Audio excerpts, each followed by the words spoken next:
बारिश के दौरान जब पक्षी आश्रय की तलाश करते हैं, तब बाज बारिश के बादलों को ही चीरकर उनसे ऊपर उड़ान भरता है।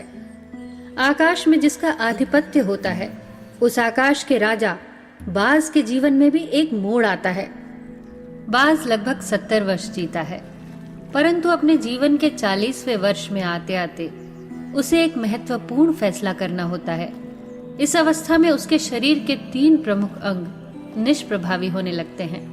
पहला, पंजे, जो लंबे और लचीले हो जाते हैं, वो शिकार पर पकड़ बनाने में अक्षम होने लगते हैं। और दूसरा, चोंच, जो आगे की तरफ मुड़ जाती है और भोजन को निकालने में मुश्किल पैदा करने लगती है। और तीसरा, पंख, जो भारी हो जाते हैं और सीने से चिपकने के कारण पूरे खुल नहीं पाते और बाज की उड़ानें सीमित हो जाती हैं। भोजन ढूंढना, भोजन पकड़ना और भोजन को खाना, तीनों प्रक्रियाएं उसके लिए मुश्किल होने लगती हैं। उसके पास 3 ही विकल्प बचते हैं, या तो देह को त्याग कर दे, या अपनी प्रवृत्ति छोड़कर गिद्ध की तरह त्यक्त भोजन पर निर्वाह करे, या फिर स्वयं को पुनर्स्थापित करे आकाश में उड़ते एक राजा की तरह। जहां पहले 2 विकल्प आसान और त्वरित हैं, वहीं तीसरा विकल्प अत्यंत पीड़ादायी और अत्यंत लंबा। पर बाज पीड़ा चुनता है और स्वयं को पुनर्स्थापित करता है। वह किसी ऊंचे पहाड़ पर जाता है, एकांत पर अपना घोंसला बनाता है और तब प्रारंभ करता है ये पूरी पीड़ादायक प्रक्रिया। वो अपनी चोंच को पत्थर पर मार मार कर तोड़ देता है।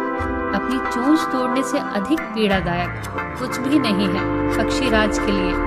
तब वह प्रतीक्षा करता है चोंच के पुनः उग जाने की। उसके बाद वह अपने पंजों को भी उसी प्रकार तोड़ देता है और प्रतीक्षा करता है पंजों के पुनः उग जाने की।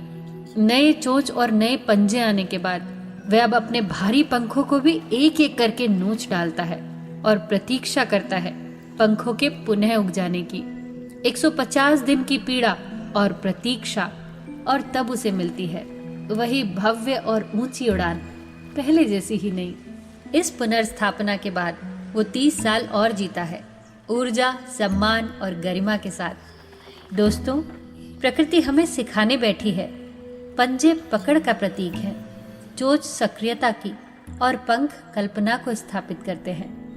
हम में भी 40 साल की उम्र आते आते इच्छा, सक्रियता और कल्पना तीनों के तीनों कमजोर पड़ने लगते हैं। हमारा व्यक्तित्व ढीला पड़ने लगता है। अर्ध जीवन में ही जीवन समाप्त प्राय सा लगने लगता है।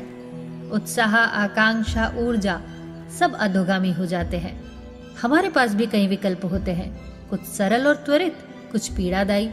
हमें भी अपने जीवन के विवशता भरे अति लचीलेपन को त्याग कर नियंत्रण दिखाना होगा, बाज के पंजों की तरह। हमें भी आलस्य उत्पन्न करने वाली वक्र मानसिकता को त्याग कर ऊर्जस्वित सक्रियता दिखानी होगी, बाज की चोंच की तरह। हमें भी भूतकाल में जकड़े अस्तित्व के भारीपन को त्याग कर कल्पना की उन्मुक्त उड़ानें भरनी होगी, बाज के पंखों की तरह। 150 दिन न सही, पर 1 माह ही बिताया जाए अपने आप को पुनर्स्थापित करने के लिए। जो शरीर और मन से चिपका हुआ है, उसे तोड़ने और नोचने में पीड़ा तो होगी ही, पर तब हम भी बाज की तरह उड़ानें भरने को तैयार होंगे। और इस बार उड़ानें और ऊंची होंगी, और अनुभवी होंगी, और अनंतगामी होंगी।